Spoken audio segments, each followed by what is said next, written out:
அண்மை செய்தி.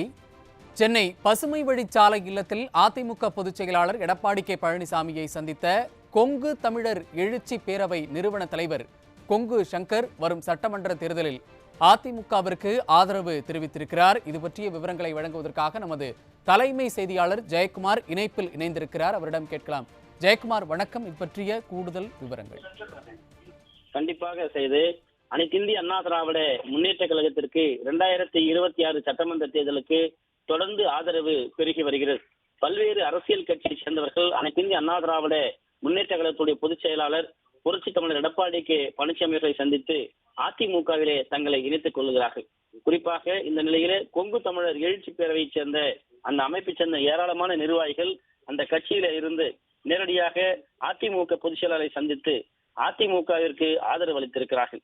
குறிப்பாக சென்னை பசுமை வழிச்சாலையில இருக்கக்கூடிய அனைத்திந்திய அண்ணா திராவிட முன்னேற்ற கழகத்துடைய பொதுச் செயலாளரும் சட்டமன்ற எதிர்க்கட்சி தலைவரும் முன்னாள் முதலமைச்சருமான புரட்சி தமிழர் எடப்பாடி கே பழனிசாமி அவர்களை நேரிலே சந்தித்த கொங்கு தமிழர் எழுச்சி பேரவையினுடைய நிறுவன தலைவர் கொங்கு சங்கர் தலைமையிலே அந்த கட்சியுடைய முக்கிய நிர்வாகிகள் ஏராளமானோர் அதிமுகவுடைய பொதுச் செயலாளர் நேரிலே சந்தித்து அதிமுகவிற்கு தங்களுடைய ஆதரவை தெரிவித்திருக்கிறார்கள். 2026 சட்டமன்ற தேர்தலிலே வலிமையான கூட்டணியை தமிழகத்திலே அனைத்திந்திய அண்ணா திராவிட முன்னேற்ற கழகம் என்கிற மாபெரும் மக்கள் இயக்கம் அமைத்திருக்கிறது.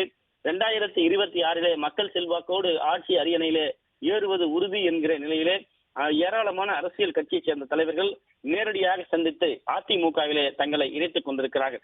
இந்த நிலையிலே அதிமுகவுடைய பொதுச் செயலாளர் நேரில் சந்தித்து இந்த கட்சியைச் சேர்ந்த நிர்வாகிகள் இணைத்திருக்கக்கூடிய அனைவருக்கும் அதிமுகவுடைய பொதுச் செயலாளர் புரட்சி தமிழர் எடப்பாடி கே பழனிசாமி அவர்கள் வாழ்த்து தெரிவித்திருக்கிறார்.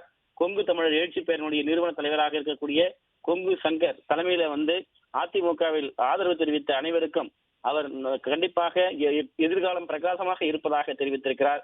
கொங்கு சங்கர் பொன்னாடை போர்த்தி மலர் கொத்து கொடுத்து அதிமுக பொதுச் செயலாளரை சந்தித்திருக்கிறார். அதே போல் அதிமுக பொதுச் செயலாளர் அனைவருக்கும் வாழ்த்து தெரிவித்திருக்கிறார், ஆதரவினை ஏற்றுக்கொண்டிருக்கிறார். இந்த நிகழ்ச்சியிலே அனைத்திந்திய அண்ணா திராவிட முன்னேற்ற கழகத்துடைய முன்னாள் அமைச்சரும் தலைமை நிலைய செயலாளருமான SP வேலுமணி அவர்கள் உடன் இருப்பது குறிப்பிடத்தக்கது. சரி,